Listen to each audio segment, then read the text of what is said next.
आज हम लोग देखेंगे कि 6 हाथ के लगी से 1 धुर ज़मीन कितना वर्ग फीट होता है, 1 कट्ठा ज़मीन कितना वर्ग फीट होता है और 1 बीघा ज़मीन कितना वर्ग फीट होता है।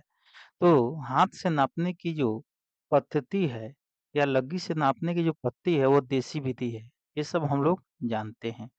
तो हम ये भी जानते हैं कि एक औसत आदमी का 1 हाथ जो है उसकी लंबाई जो है 1.5 फीट के बराबर होता है, यानी कि वो 18 इंच के बराबर होता है। तो एक जो लग्गी है, एक लग्गी जब हमारा 6 हाथ का होगा, कितना का होगा? 6 हाथ का होगा। तो कितना हो गया? 6 डेढ़े 9, यानी 9 फीट के बराबर होगा। तो एक धुर ज़मीन, एक धुर ज़मीन, एक लग्गी लंबा और एक लग्गी चौड़ा। एक लगी लंबा और एक लगी चौड़ा, यानी एक लगी स्क्वायर। तो एक लगी जो है हमारा 9 फीट गुने 9 फीट, यानी 81 फीट स्क्वायर के बराबर होगा। तो एक धुर ज़मीन हम के यहाँ कितना लिख देंगे? कितना वर्ग फीट के बराबर होगा? 81 फीट स्क्वायर के बराबर होगा। और हम जानते हैं कि 20 धुर का 1 कट्ठा होता है, 20 धुर का 1 कट्ठा होता है, यानी 20 गुने 81, यानी 1620 फीट स्क्वायर। यानी यहाँ हम कितना लिख देंगे? यहाँ लिख देंगे 1620 फीट स्क्वायर। और तीसरा जो है हमारा जो है 1 बीघा जो है, 1 बीघा यानी कि 20 कट्ठा के बराबर होता है, यानी 400 धुर के बराबर होता है। तो हम कितना कर देंगे? या तो 20 गुने 1620, यानी कि हम लिख देंगे 32,400 फीट स्क्वायर। तो हम यहाँ क्या लिख देंगे?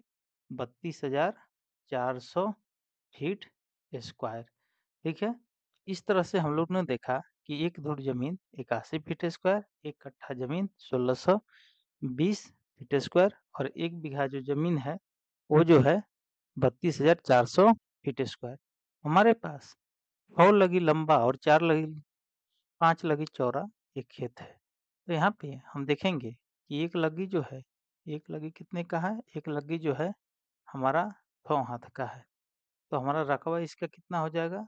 इसका रकबा हो जाएगा सीधे-सीधे 6 लगी गुने 5 लगी बराबर 30 लगी स्क्वायर, यानी 30 धुर। 30 धुर को हम क्या बोलते हैं? 1 कट्ठा, 1 कट्ठा 10 धुर या सीधा-सीधा 1.5 कट्ठा। ठीक है? उसी तरह एक और हमारा खेत है, 25 लगी लंबा है और 20 लगी चौड़ा है। तो इसका 1 लगी बराबर, 1 लगी बराबर यहाँ भी 6 हाथ, 1 लगी बराबर 6 हाथ। तो इसका भी हम रकबा निकालेंगे तो कितना हो जाएगा? हाँ, 25 लगी गुने 20 लगी बराबर सीधे से कितना हो जाएगा? 500 लगी स्क्वायर, यानी 500 धुर। तो हम इसमें क्या करेंगे? 20 से सीधे-सीधे भाग दे देंगे तो हमारा कट्ठा में बदल जाएगा, यानी कितना आ गया? सीधे-सीधे 25 कट्ठा, यानी हम क्या कह सकते हैं? 1 बीघा, 1 बीघा 5 कट्ठा। हमारा कितना ज़मीन हो गया? 1 बीघा 5 कट्ठा। तो इस तरह से हम लोगों ने आज की क्लास में देखा कि 6 हाथ के लगी से किसी भी ज़मीन को कैसे मापते हैं।